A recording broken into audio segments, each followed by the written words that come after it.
Hello, my name is Thea Cannon, and I'd like to start with a prayer, please.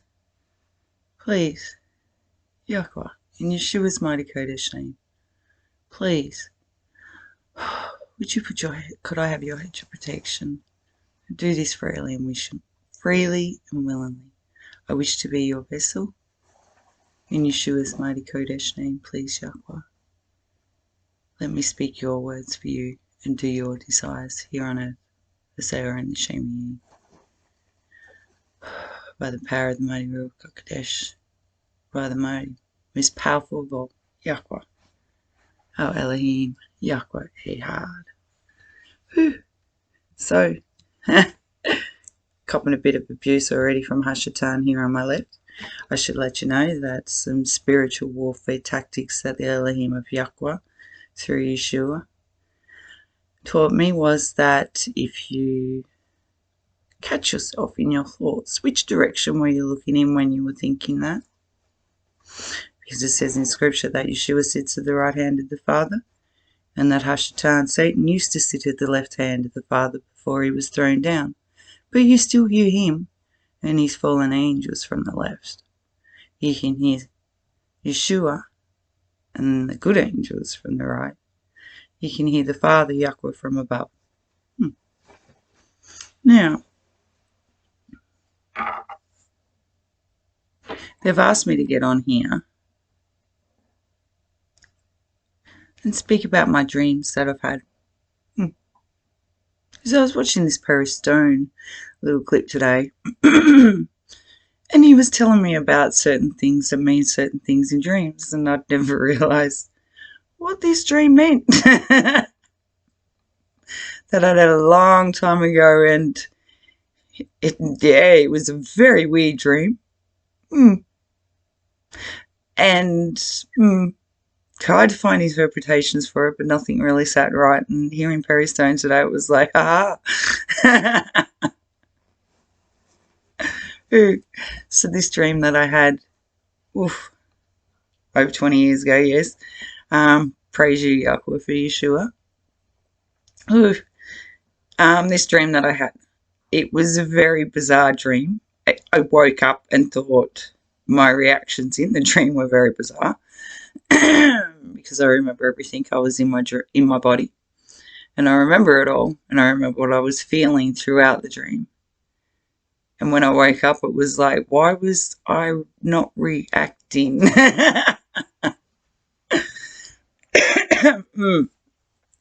So I'll tell you about the dream. Anyway, in this dream, I found myself entering a semi-dark room. There was light, but it was dark, but it was weird because I could see quite well. And all the room was lit up. I came out of a doorway. It was a weird room because I came out of a door that seemed to be closed behind me into a big room, but I came out on the top of a staircase, and then I had to proceed down this staircase, and I ended up going through another door, but that's where the dream stopped because it was what was in this room. There were spider webs everywhere. Like everywhere I looked, there were spider webs, and there were spiders, and they were hanging from the roof. They were hanging everywhere. And the weirdest thing was my reaction in it. I didn't care. I had no fear whatsoever, and I remember just walking through this room and seeing these spider webs.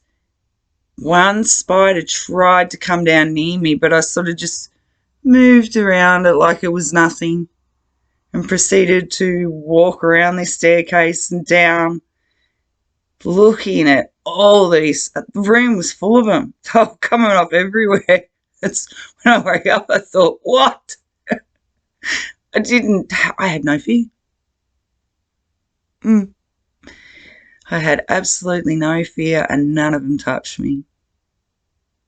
And I walked from that staircase up the top, down those stairs and out like it was nothing. Not even a spiderweb touched me. They all stayed away from me. One tried to come near me, but then this spider just sort of stopped, and then, yeah, I just sort of walked around it like it was nothing. Ooh. Praise to Yahweh for his Yeshua, his Yaqid, his Bane, and for the Ruach HaKodesh. Praise to Yahweh for him for showing me the meaning today.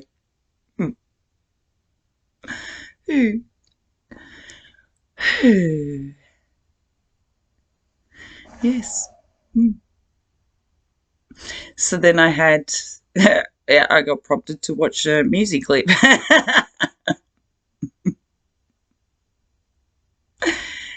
And I was reminded while watching this music clip of dreams, numerous dreams, heaps of dreams. I don't know them. Oh, what? Yeah, well, you sort of gave me a meaning there. Let me be like, what gave me a meaning? You sure did. Which was really bizarre too. Because for a long time, I've been having dreams of flying. I was in my body. Why do I remember them so much? Because I remember feeling when I felt it first. I was a bit scared. I can even remember I was talking to someone in the dreams, being told, no, it's okay. Just fly up. Don't think about the ground and that. And for some reason, I conquered my fear of heights in these dreams. Because I had a lot. I started off in the dreams a little bit, ooh, what am I doing? And I always found myself flying over Tasmania, which is really weird because it was always where my ancestors first lived when they arrived here. So I used to keep flying over this certain bit of land all the time. And as the years went on, I liked flying in my dreams. When I had them. There was a few, though, that, oh, I never thought of that. They just made me see the meaning. There was a year ago or more, yeah, that I had them, where I kept coming across power lines. I had to learn in my dream how to fly around and over power lines because, oh,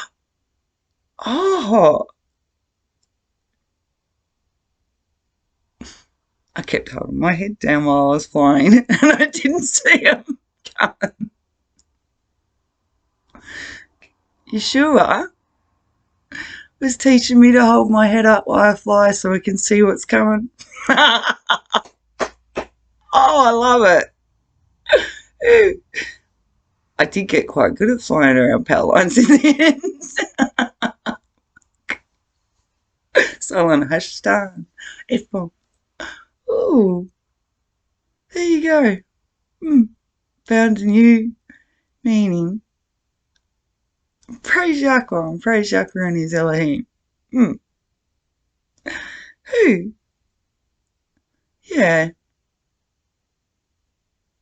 Hashatan would like for me to explain myself for my previous testimony, but they're telling me I don't have to. Because at the end of the day, Yeshua, Jesus is my judge. Yahweh knows all of me, every thought and everything about me. And at the end of the day, I have to stand in front of Yeshua, who is my judge, not a human, and I answer to him and no one else. Well, to the Father, yes. I love him. Yep. That was Yeshua's laugh. Who? Because it was the one that reminded me about that. I'm sorry. Well, at the moment, I am answering to Yeshua. Because for the last few years, he's been taking me through this refining process. Yes. Polishing me off and getting rid of the old stuff.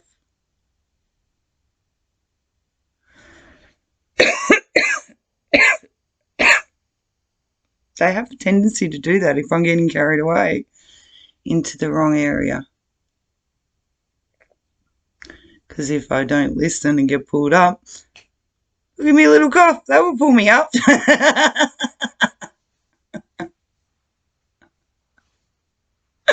Ooh, I love them for it. Mm. I will say that, the headaches. I don't enjoy pain at all. So as soon as I feel that headache, I'm corrected and put back on the right track. So, I don't know about you, but I don't want to sit in negative, bad thoughts. So I very rarely do get the headaches. And I count it as my blessing from Yahweh, that He can give me this ability to be able to identify that I'm going down bad thoughts. And if you think about it, bad thoughts do create headaches, do they not, for your life?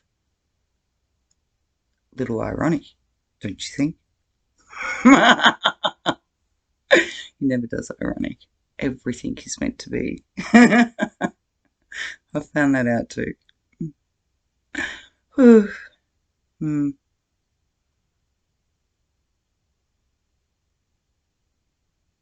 Yeah.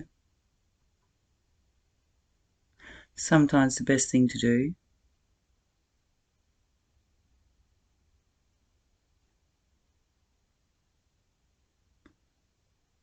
is just be patient and wait.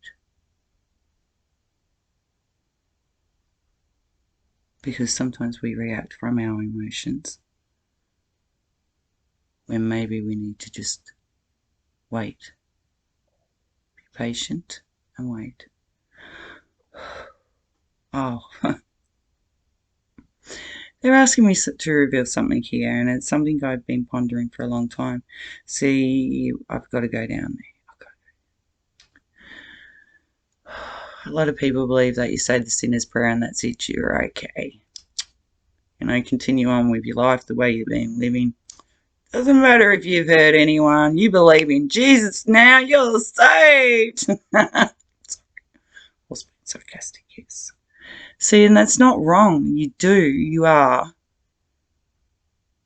But then you can't say that you believe in Jesus and you find out who Jesus is and then you continue to do the same things that you were doing in the past.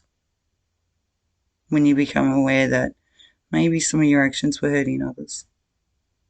Or maybe not putting proper boundaries in place was allowing others to hurt you. And sometimes those people don't even know that they're hurting you because, well, they do, yes.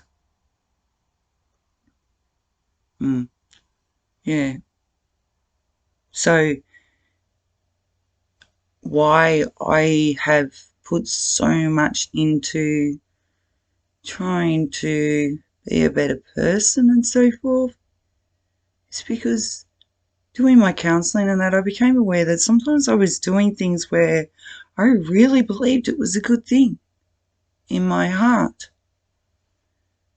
I was a people pleaser at the expense of me. Then I found out that I wasn't doing them justice or myself justice by constantly trying to please them.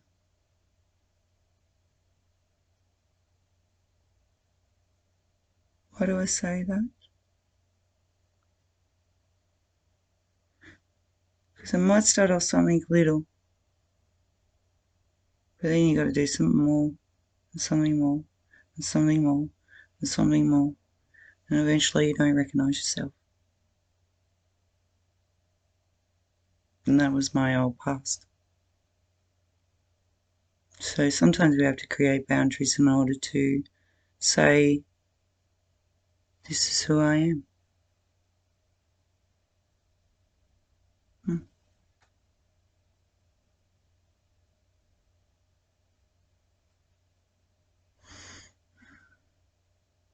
Something I got taught too about listening, because for a lot of years and a lot of people, we love to talk about ourselves. Have you not noticed that in society, everyone, you give them a question and they'll talk and talk and talk and talk. We all do it. We love to tell people about our stories and about our lives. It's ingrained in us. Do you know it's a very, very hard thing to do, to learn to stop and listen to the other person? Because in our own minds, when someone starts telling a story, we get caught up in our own story that's similar to their story, and before they've even finished their story, we're ready to jump in with our own story. And we didn't actually hear what they were saying because we were too busy thinking and reflecting on our own experience and thinking, well, they felt exactly the same way as us because ours was similar. Sometimes we do experience similar situations, but we don't all react and feel the same way. And it's not polite to insinuate people are thinking like you and you want them to comply with your thoughts.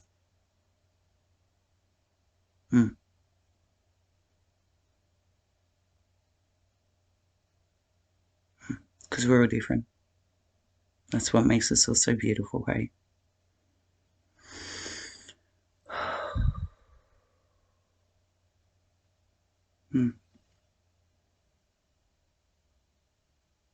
I can't begin to even understand your journey, as you can't even begin to understand my journey.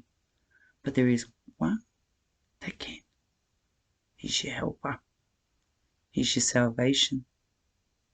His name is Yeshua, Jesus.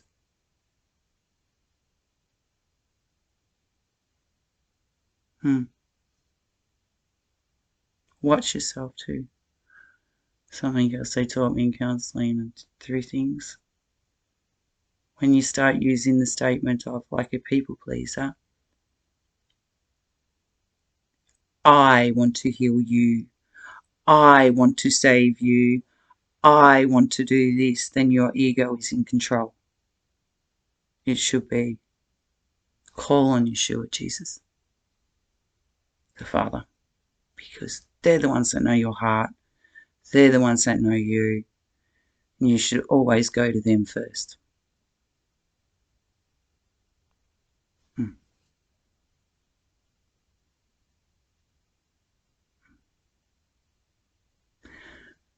Okay.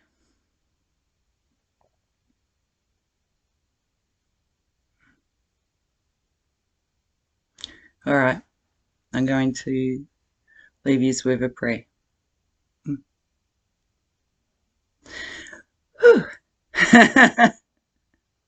Sure. Ooh. Father. Ooh. Okay. Yahweh. In Yeshua's mighty Kodesh name, please. Would you forgive us our debts, please, as we forgive our debtors? And lead us not into temptation, but deliver us from evil. Because thine is the power and the glory forever and ever, Yahweh. In Yeshua's mighty Kodesh name.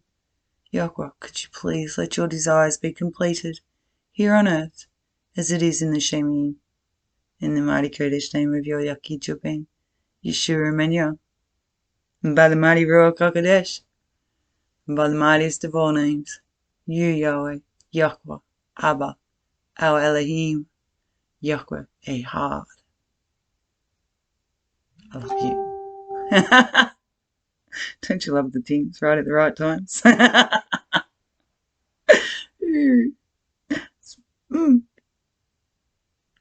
They're pretty amazing like that.